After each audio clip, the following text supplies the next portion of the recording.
We are born of the blood, made men by the blood, undone by the blood. Our eyes are yet to open. Fear the old blood.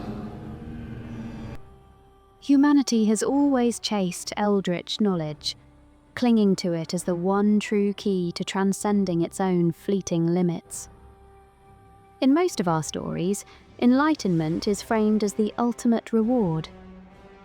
But what if the cosmic road to that light doesn't end in glorious godhood, and instead collapses into a quiet, suffocating madness?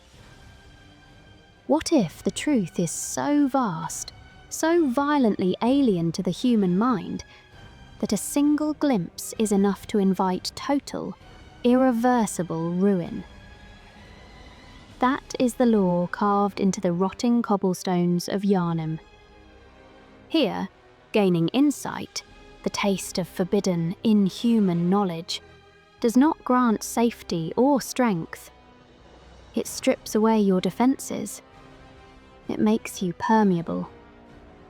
It marks you as prey.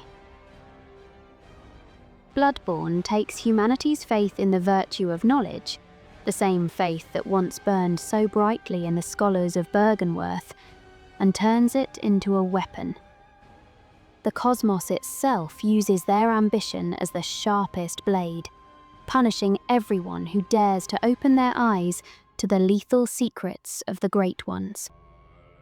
At the beginning of the hunt, Yharnam is a familiar, visceral nightmare of man transformed into beast by the beast scourge, the inevitable backlash of its so-called healing, a system of blood transfusions offered by the healing church, sold to the masses as a miracle cure. It is a creeping plague born from the old blood, the ancient, inhuman blood tied to the Great Ones, discovered in the depths beneath Yharnam, that rewrites flesh and mind, slowly turning ordinary people into feral beasts. This visceral nightmare, however, serves as a veil.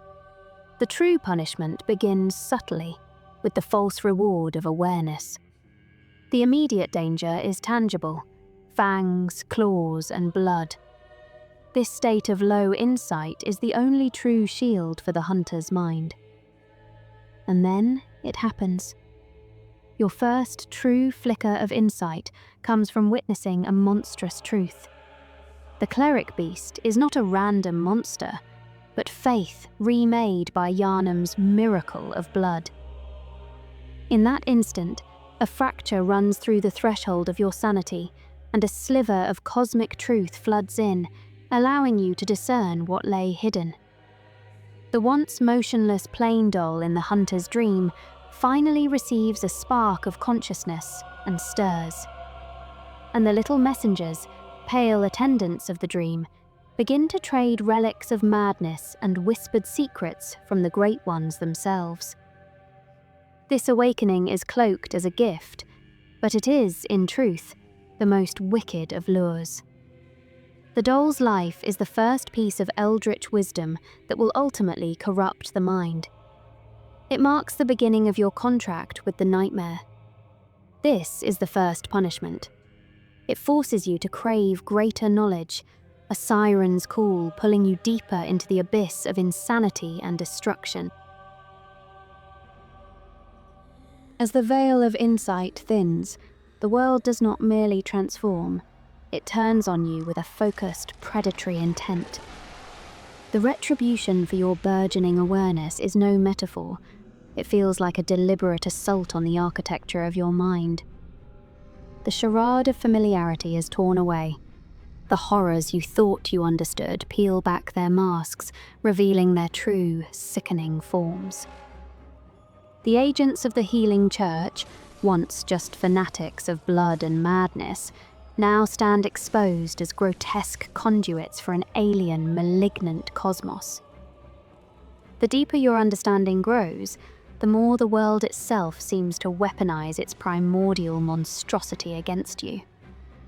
Your old foes are not simply stronger, they have become extensions of the very forces you tried to comprehend, turning your enlightenment into a cursed liability. Then comes the definitive, soul-shattering judgment, the vision. As the shutters of your mind fly open, you begin to perceive what was there all along, hiding in plain, awful sight, clinging like colossal parasitic spiders to cathedrals and ancient places, the Amygdalas. They were not summoned by some grand ritual, they were always there. You were simply too base, too blind, too irrelevant to notice the weight of their presence. Taken together, Bloodborne's world makes one thing brutally clear. Yharnam was never merely a city of beasts, but a silent, eternal cage, overseen by entities so vast they render the human scale meaningless. The agony here is not physical, but existential, a crushing realization that you are nothing more than a tiny, scrambling insect beneath the casual, unblinking gaze of gods who defy comprehension. Knowledge has not elevated you, it has only revealed the true, inescapable size of your prison.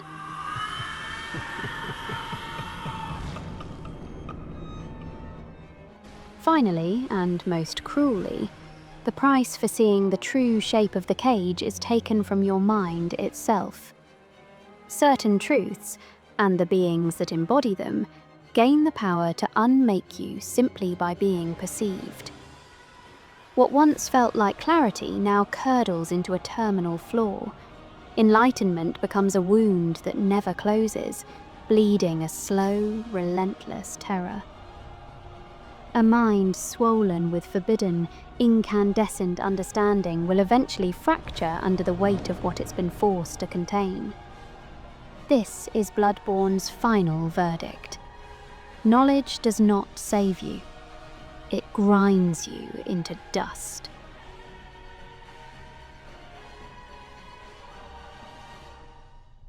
The world, at its core, is a graveyard of brilliant minds destroyed by their own ambition for forbidden knowledge.